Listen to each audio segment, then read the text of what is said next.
தொடர்ந்து பேசலாம். இது தொடர்பான கருத்துக்களை நம்மோடு பகிர்ந்து கொள்வதற்காக மூத்த பத்திரிகையாளர் திரு ஜென்ராம் இணைந்திருக்கிறார். வணக்கம் சார். வணக்கம். தொகுதி மறுவரையறை தொடர்பான போராட்டத்தை திமுக தற்போது முன்னெடுத்திருக்கிறது. உங்களுடைய கருத்துக்களை எங்களோடு பகிருங்கள். நேற்று முதலமைச்சர் சொல்லியிருந்ததனுடைய தொடர்ச்சியாக இன்றைக்கு அதை செயல்படுத்துறாங்க. நாடாளுமன்ற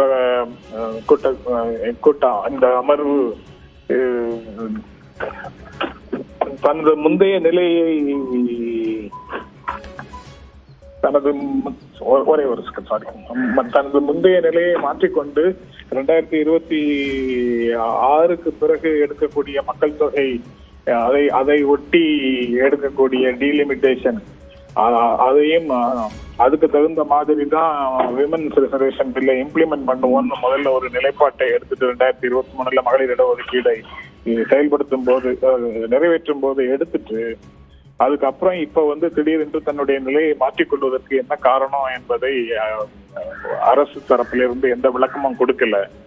இதை டீலிமிட்டேஷன் ஏற்கனவே 84வது அரசமைப்பு சட்ட திருத்தத்தின் படி இப்ப 2026 மக்கள் தொகை கணக்கெடுப்பும் அதற்கு பிறகு டீலிமிட்டேஷனும் வருங்கிறது நல்லா தெரிஞ்சுதான் ஒரு வருடத்திற்கு முன்பே முதலமைச்சர் மற்ற முதலமைச்சர்களையும் அழைத்து இங்கே ஒரு கூட்டத்தையும் நடத்தி ரெசல்யூஷன் போட்டிருந்தாரு. அதுக்கப்புறம் பிரதமருக்கு கடிதமா எழுதியிருந்தாரு.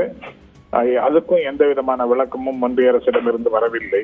இப்படிப்பட்ட ஒரு சூழல்ல தான் இப்போ அது நெருக்கடியாக நிற்குது, ஆபத்தாக நிற்குது. இப்போதும்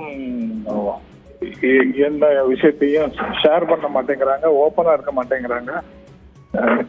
இந்த எல்லா இடத்துலயும் தான் மக்களுடைய கவனத்தை ஈர்ப்பதற்காகவும் மற்ற அரசின் கவனத்தை ஈர்ப்பதற்காகவும் போராட்ட அறைகூவலை முதலமைச்சர் நேற்று விடுத்தார். அதை இன்று அவரே முன்னின்று நடத்தி கொண்டிருக்கிறார் அப்படிங்கிறது ரொம்ப ரொம்ப நல்ல செய்தி. தமிழ்நாடு இந்த பிரச்சனையில தீவிரமான பார்வையை கொண்டிருக்கிறது, உண்மையான அக்கறையை கொண்டிருக்கிறது என்பது எல்லாமே முதலமைச்சருடைய பேச்சிலையும் செயலையும் வெளிப்படுகிறது. முதலமைச்சர் களத்துல இறங்கி நிற்கிறாரு அப்படின்னு சொல்லும் போது கேடர்ஸ் எல்லாரும் இன்று முழுக்க தங்களுடைய நிலையை உறுதி செய்வார்கள். மக்களும் தங்களுடைய ஆதரவை வெளிப்படுத்துவார்கள்.